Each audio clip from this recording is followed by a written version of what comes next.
Hello, and welcome to another teaching from 119 Ministries.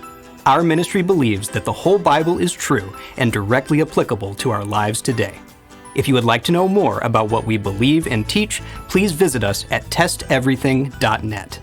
We hope you enjoy studying and testing the following teaching.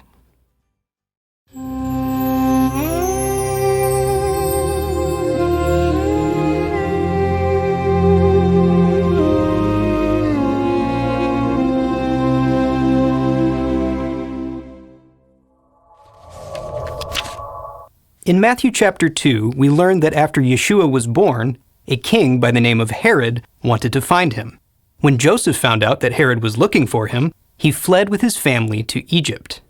Herod then ordered that all the male children of Bethlehem under 2 years old should be killed. Who was this King Herod? Why was Joseph afraid of him? And why was Herod afraid of the baby Yeshua? In this teaching, we're going to examine the life of King Herod. We'll look at where he came from, what impact he had on Israel, and what kind of person he was. Finally, we will see if we can use that knowledge of Herod to make sense of his actions in Matthew chapter 2. Before we explain who Herod was, we need to clear something up. The Bible mentions more than one person named Herod. The Herod we're going to examine is the one historians call Herod the Great. The Bible only mentions this Herod in one chapter, Matthew chapter 2. Herod the Great was king over all of Judea. He had a son called Herod Antipas, or Herod the Tetrarch. This younger Herod ruled over Galilee, and he is the one who killed John the Baptist and who questioned Yeshua prior to his crucifixion. You can find these stories about Herod Antipas in Matthew 12 and Luke 23. Herod Antipas had a nephew named Herod Agrippa. This Herod ended up ruling over all of Judea just like his grandfather had. Herod Agrippa is the one who imprisoned Peter and who killed James, the brother of John. Herod Agrippa is mentioned in Acts 12. Finally, Herod Agrippa had a son called Herod Agrippa II. This Herod is not called Herod in the scriptures, but rather is referred to only as Agrippa. Herod Agrippa II is the one who questioned Paul before Paul was sent to Rome to stand trial. That story can be found in Acts chapters 25 and 26. Again, out of these four Herods, the only one we're focusing on in this teaching is King Herod the Great, the one mentioned in Matthew chapter 2. The Hasmonean Dynasty. To understand the story of King Herod, we first need to go back almost 100 years before he was born, to 167 BC. The book of 1 Maccabees describes what happened at that time. Jerusalem was under the control of the Greeks. These Greeks had prohibited the Jews from offering sacrifices, and they had set up an idol in the temple itself. On top of all that, they were actively trying to eliminate anyone who practiced Judaism from the nation. A Jewish man named Judah, son of Mattathias, gathered an army and fought against these oppressors. Against all odds, Judah's army won their battles against the Greeks, drove the Greeks out of Jerusalem, and rededicated the temple to the worship of God. This miraculous victory is celebrated every year during the Jewish festival of Hanukkah. After this victory, Judah's family became the ruling family in Israel. This new family line of Jewish rulers was called the Hasmonean Dynasty. Judah's brother Simon became the high priest, and after a few generations, these high priests were also taking the title of king. The historian Josephus notes how significant this new kingdom was. Now when their father Hyrcanus was dead, the eldest son, Aristobulus, intending to change the government into a kingdom, for so he resolved to do, first of all put a diadem on his head, 481 years and 3 months after the people had been delivered from the Babylonish slavery and were returned to their own country again. The Hasmoneans were the first Jewish kings to rule the land of Israel for over 400 years. Under the rule of the Hasmoneans, their nation expanded. Starting with control over only a small region of land around Jerusalem, these kings would go on to conquer Perea, Samaria, Galilee, Idumea, and Iturea as well. The Hasmoneans ruled over a fully independent Israel. They issued their own coins, made their own laws and treaties, and practiced their own religion, mostly unrestrained by foreign powers. Scholar Kenneth Atkinson writes, The history of the 9 decades of the Hasmonean rule of Judea is the remarkable tale of a family whose zeal for their ancestral faith helped them survive a turbulent period of Middle Eastern history and create an independent state surrounded by hostile powers. In spite of their independence, this Jewish kingdom was not exactly a paradise. In 125 BC, when the Hasmonean leader John Hyrcanus conquered Idumea, he forced all of its inhabitants to become circumcised and convert to Judaism. Idumea was another name for Edom, and its inhabitants at that time were Edomites. The negative consequences of this forcible conversion of the Edomites would be felt after just 1 generation, as we will soon see. Religious tensions within Judaism began to rise very high at this time as well. This was the time that the sects of the Pharisees and Sadducees were rising to prominence, and they sometimes found themselves in conflict with the Hasmoneans and with each other. For example, Josephus records one occasion of a dispute between the Pharisees and the Hasmonean high priest, John Hyrcanus I. It was this Jonathan who chiefly irritated him and influenced him so far that he made him leave the party of the Pharisees and abolish the decrees they had imposed on the people, and to punish those that observed them. These kinds of disputes sometimes led to outright civil war. It is during one of these civil wars that Herod's family rose to prominence. Herod's family. Herod's father was named Antipater. Antipater was born in 114 BC, and he became the governor of the region of Idumea. Antipater married Cypros, a princess from Nabatea, which was Idumea's eastern neighbor. Antipater and Cypros had 5 children, one of whom was Herod. The exact date of Herod's birth is unknown, but it was probably around 72 BC. Not long after Herod's birth, Antipater found an opportunity to gain more power. In 67 BC, a civil war broke out between 2 Hasmonean brothers who both claimed the right to be king. These brothers were John Hyrcanus II and Judah Aristobulus II, who we will refer to as Hyrcanus and Aristobulus. At first, Hyrcanus took the throne and the position of high priest, but Aristobulus objected and led a revolt. Aristobulus's forces defeated Hyrcanus's forces in battle, and Hyrcanus agreed to give up his position and allowed Aristobulus to become both king and high priest. However, this is where Antipater saw an opportunity to expand his own power. Antipater convinced Hyrcanus to ally with the nation of Nabatea, Antipater's friends, and together they started a war with Aristobulus. As this war progressed, both Hyrcanus and Aristobulus began petitioning other foreign armies for support. The army whose help they wanted most was the Roman army. The Roman general, Pompey, had just conquered Syria, which is immediately north of Israel, and both brothers petitioned him for help. Pompey eventually sided with Hyrcanus, and in 63 BC, Pompey's army broke through the fortified wall of Jerusalem and captured Aristobulus. Hyrcanus was restored as the high priest, but Pompey did not permit him to take the title of king. Instead, Pompey declared Judea to be under Roman rule, and Hyrcanus would serve as an ethnarch, a ruler under Roman authority. As Josephus writes, "And he restored the high priesthood to Hyrcanus, both because he had been useful to him in other respects, and because he hindered the Jews in the country from giving Aristobulus any assistance in his war against him. And he made Jerusalem tributary to the Romans, and took away those cities of Celesyria, which the inhabitants of Judea had subdued, and put them under the government of the Roman president, and confined the whole nation, which had elevated itself so high before, within its own bounds." Through all of this, Antipater conveniently found himself in a more powerful position, where he was in charge of the Judean army and in charge of levying taxes on the entire nation. He would later use this position to advance himself even further.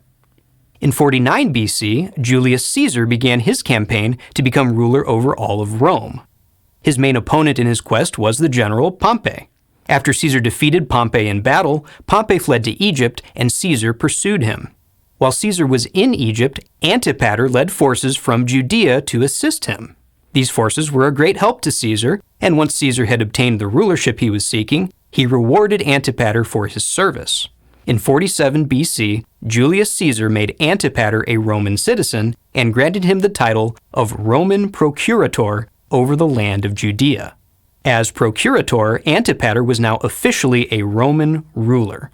His job was to keep the peace in the region and to deliver taxes to Rome. As Josephus records, as soon as Antipater had conducted Caesar out of Syria, he returned to Judea. He then immediately raised up the wall which had been thrown down by Pompey, and by coming thither he pacified that tumult which had been in the country, and this by both threatening and advising them to be quiet, for that if they would be of Hyrcanus's side, they would live happily and lead their lives without disturbance, and in the enjoyment of their own possessions. But if they were addicted to the hopes of what might come by innovation, and aimed to get wealth thereby, they should have him a severe master instead of a gentle governor, and Hyrcanus a tyrant instead of a king, and the Romans, together with Caesar, their bitter enemies instead of rulers. Antipater immediately made 2 of his sons governors over smaller portions of the land. His son Phasael became governor of Jerusalem, and Herod became governor over the region of Galilee. This is where Herod's political journey begins. Herod's rise to power. As governor of Galilee, Herod aggressively prosecuted outlaws and robbers. Upon catching these criminals, Herod would have them immediately executed. The Romans were quite pleased with Herod's actions, but this policy was illegal by Jewish standards. According to Jewish law, the Sanhedrin, that is, the Council of the Elders, was the only group that could authorize the death penalty. Herod was therefore called before the Sanhedrin to stand trial for usurping their authority. Herod answered the call, but appeared at his trial surrounded by his own armed forces. As Josephus records, "But when Herod stood before the Sanhedrin, with his body of men about him, he affrighted them all, and no one of his former accusers durst after that bring any charge against him. But there was a deep silence, and nobody knew what was to be done." Since the Sanhedrin was intimidated by this show of force, they did not convict Herod of any crimes. At this time, there were many different cultures coexisting in Israel. The Jews were the majority of the population, but there were also Samaritans, who did not accept Jewish religious authority, and a growing number of Greek, Roman, and other pagan communities as well. The rulership of Herod's family was largely accepted by these other cultures, but it was not accepted by many of the Jews. In 43 BC, Herod's father, Antipater, was murdered. In 40 BC, a Hasmonean named Antigonus II, the son of Aristobulus II, led a revolt against Roman rule. Antigonus was backed by the army of the Parthians, who were a powerful nation from the east. Antigonus's revolt was successful, the Roman army was driven out of the land, and Antigonus was made king and high priest of Judea. Hyrcanus was captured and taken to Babylon as a captive of the Parthians. Herod's brother Phasael was also captured, and he subsequently committed suicide. Herod, however, managed to flee the country, and he eventually made his way to Rome to request assistance from the Roman Senate. Herod had powerful allies in Rome, including Mark Antony, the famous Roman general. These allies spoke to the Senate on Herod's behalf, and the Senate listened to them. Not only did they help Herod, but they declared Herod to be the new king over all of Judea. To be clear, they were not granting independence to Judea, rather they were declaring Herod to be the rightful Roman ruler over the land, much like his father Antipater had been. However, Herod would receive the title of king instead of procurator. Josephus records, "So a senate was convocated, and Messala first and then Atratinus introduced Herod into it, and enlarged upon the benefits they had received from his father, and put them in mind of the good will he had borne to the Romans. At the same time they accused Antigonus and declared him an enemy, not only because of his former opposition to them, but that he had now overlooked the Romans and taken the government from the Parthians. Upon this the Senate was irritated, and Antony informed them further that it was for their advantage in the Parthian war that Herod should be king. This seemed good to all the senators, and so they made a decree accordingly." In 37 BC, Herod returned to Judea with a Roman army at his side. After 3 years of bloody conflict, Herod defeated Antigonus and took his place as king of Judea. Antigonus was captured and sent to Rome, where Mark Antony promptly put him to death. Herod's Reign. When Herod took the throne, he made a number of gestures of goodwill toward the Hasmonean family, whose throne he had usurped. However, as we will see, none of these gestures proved sincere. Herod married Mariamne, the niece of Antigonus and granddaughter of Hyrcanus. Speaking of Hyrcanus, Herod also secured his release from captivity and allowed him to return to Judea. Herod appointed a Babylonian Jew by the name of Ananelus to be the high priest, but when he faced scrutiny for this decision, he replaced Ananelus with a Hasmonean, Aristobulus III, the brother of his wife Mariamne. Herod was rightfully very suspicious of the Hasmoneans, so he ordered men to spy on both Aristobulus and his mother Alexandra at all hours of the day. After Alexandra expressed her frustration with this arrangement to the wife of Mark Antony, Herod hired an assassin who killed the high priest Aristobulus. Likewise, after Hyrcanus returned to Judea, it did not take long for Herod to bring charges of conspiracy against him and have Hyrcanus executed. After killing her brother and grandfather, Herod had a policy of keeping his wife Mariamne locked in the palace when he was traveling to other countries, and his orders were to have her killed if he ever failed to return home from one of his journeys. Eventually, Mariamne found out about these orders, and she started to openly speak against Herod. Herod responded by charging her with adultery and then having her executed as well. Ultimately, Herod gave the Hasmonean family an olive branch to their face, but a knife in their back. During his reign, Herod took on many large construction projects. While Herod always pointed to these projects as symbols of his benevolence, religious Jews couldn't help but notice how they all helped to expand Roman influence in the land. Herod built fortresses throughout the land to house his armies and to provide him a place to hide in case the people should revolt against him again. Along the Mediterranean coast of Samaria, Herod built the city of Caesarea, named, of course, after Caesar. In Caesarea, Herod built a large harbor to accommodate goods and visitors from across the Mediterranean Sea. Caesarea also housed a theater where music and drama were performed, and a hippodrome where people would watch nude athletic competitions and violent gladiator combat. Herod also built a temple in Caesarea, dedicated to the worship of Augustus Caesar, who the Roman Senate had declared to be a god. As Kenneth Holm of Biblical Archaeology Review states, "On festival days, bulls were slaughtered and their parts burned on the altar of the Caesarea temple in celebration of Augustus and Roma, and choirs sang hymns of praise for Herod and his imperial patron. On such occasions, Caesarea's urban crowd, gathered on the harbor quays, swelled also to include the ship captains, crews, dock hands, and other personnel of the port, emphasizing the maritime link between Herod's kingdom and Rome." In fact, this temple was the first of 3 that Herod built for the explicit purpose of worshiping Caesar. However, Herod's most ambitious building project was the reconstruction of the Jewish temple in Jerusalem. The entire old temple was torn down, even to its foundation, and the new one was constructed much wider and taller, with an extensive system of courtyards, walls, and gates surrounding it.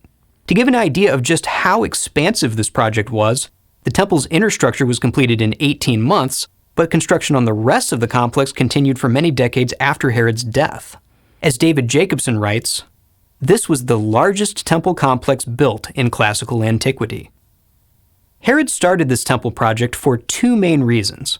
First, Herod wanted his name attached to the largest and grandest religious structure in the world. Second, it was an attempt by Herod to win the favor of the religious Jews, who still hated him. However, even this temple was not spared from Roman infiltration.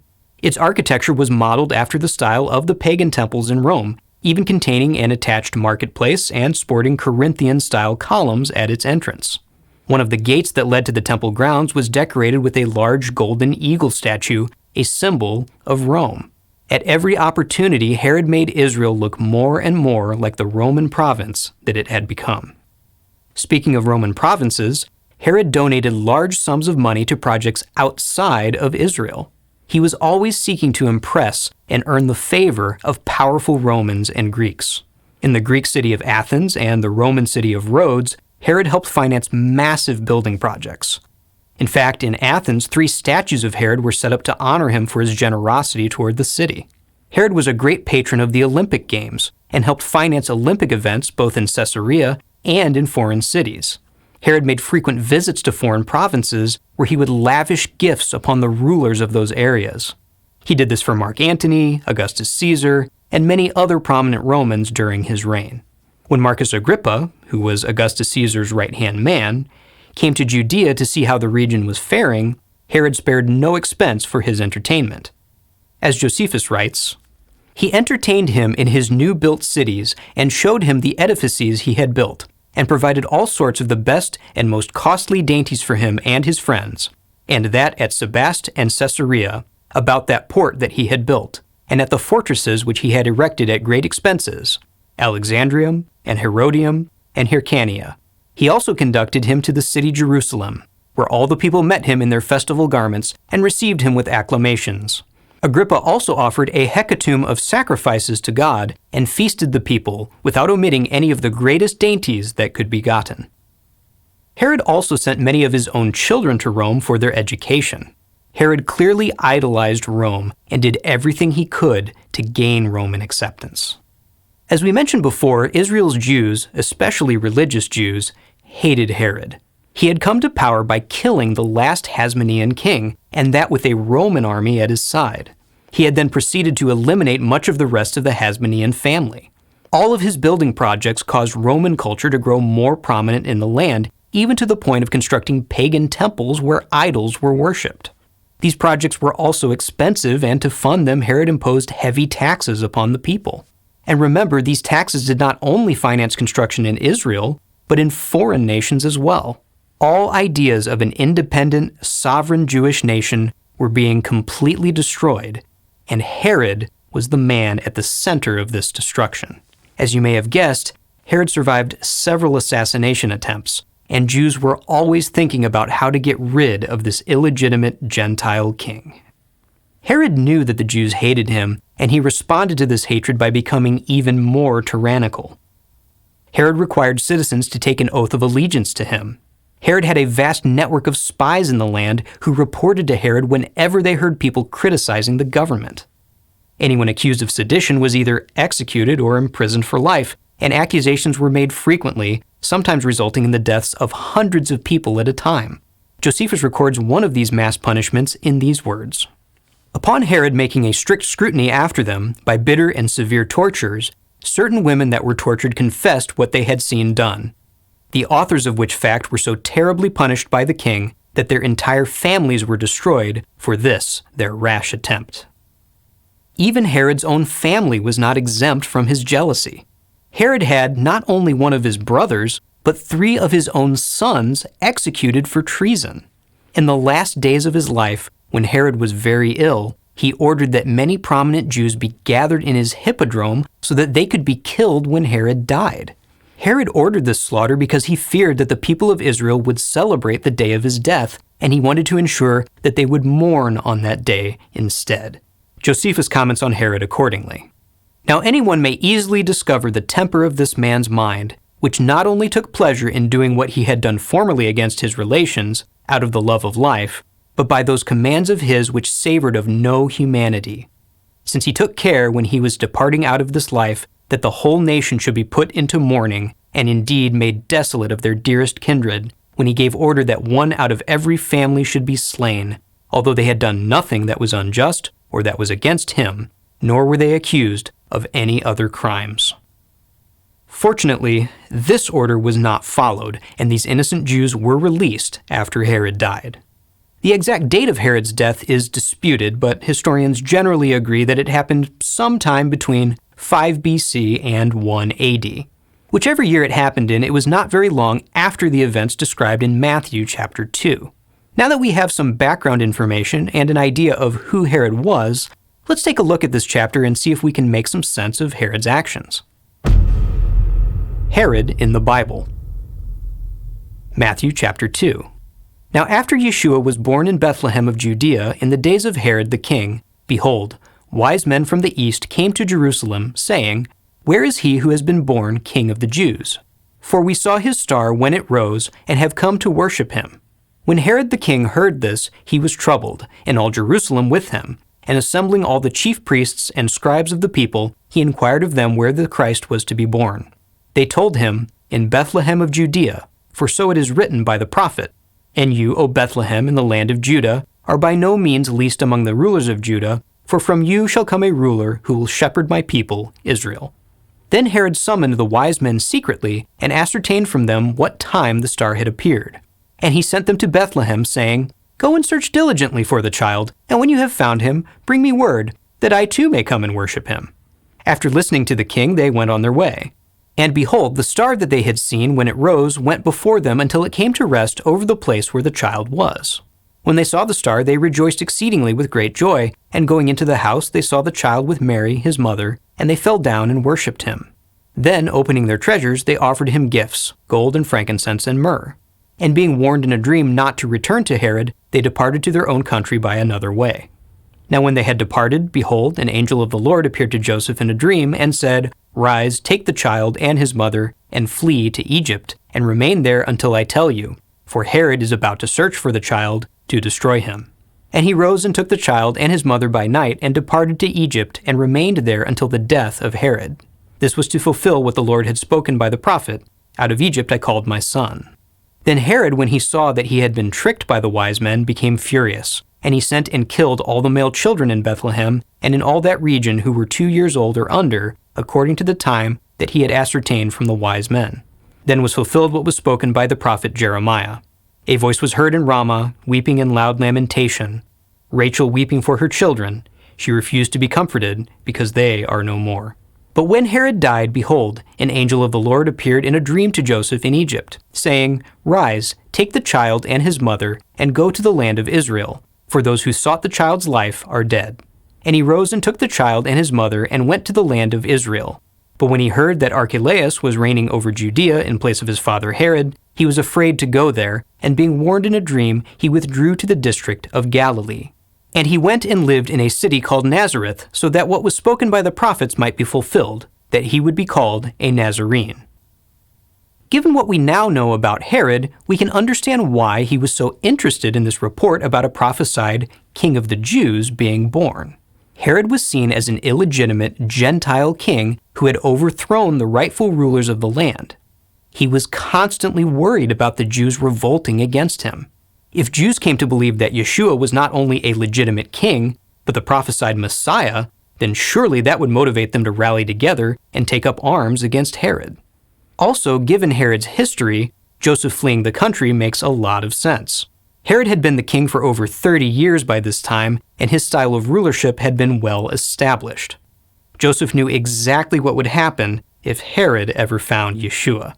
Herod's order to kill the baby boys of Bethlehem is thought by some scholars to be fictional, because Matthew is the only existing historical document that mentions this order. However, this event may actually not have been considered to be very significant. Bethlehem was not a large town. In fact, some scholars estimate the entire population of Bethlehem at the time to be just a few hundred people, which would mean that only a handful of baby boys were even there. Compared to the other atrocities Herod was committing, historians may not have thought that this event was even worth mentioning. In any case, ordering that some children be killed would not have been out of character for Herod, who had already done plenty of equally despicable things for the sake of his throne. We can also address one more question, and that is, why did Joseph go to Nazareth when he returned from Egypt? Why not go back to Bethlehem? After Herod died, his kingdom was split among 3 of his sons. Archelaus, the son mentioned in Matthew 2:22, had inherited Samaria, Judea, and Idumea. Herod Antipas had inherited Perea and Galilee, where Nazareth was, and Philip had inherited the northernmost regions. When Archelaus came to power, he was met with violent resistance by some of the Jews of Jerusalem, and both he and the governor of Syria responded with violence of their own. This civil unrest lasted for several years before it finally subsided.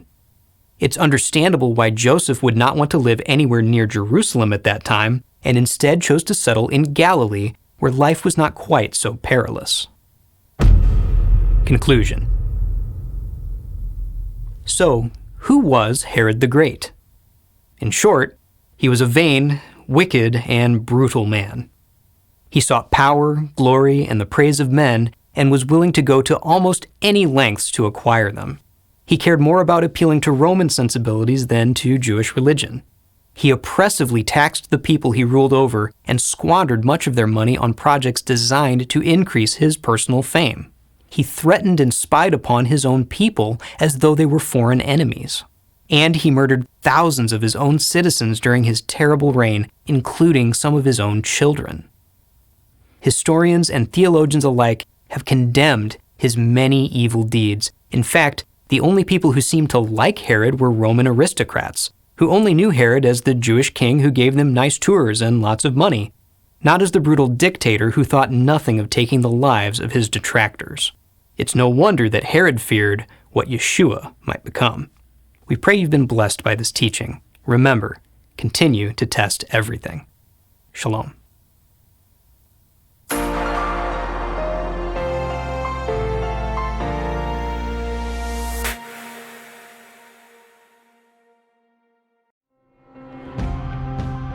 It is because of you, our generous supporters, who make it possible to offer these high-quality teachings completely free of charge. If you feel led to support 119 Ministries so that we can continue this effort, please visit testeverything.net and click on the Support 119 tab. Learn how you can partner with us to take the whole Word of God to the nations.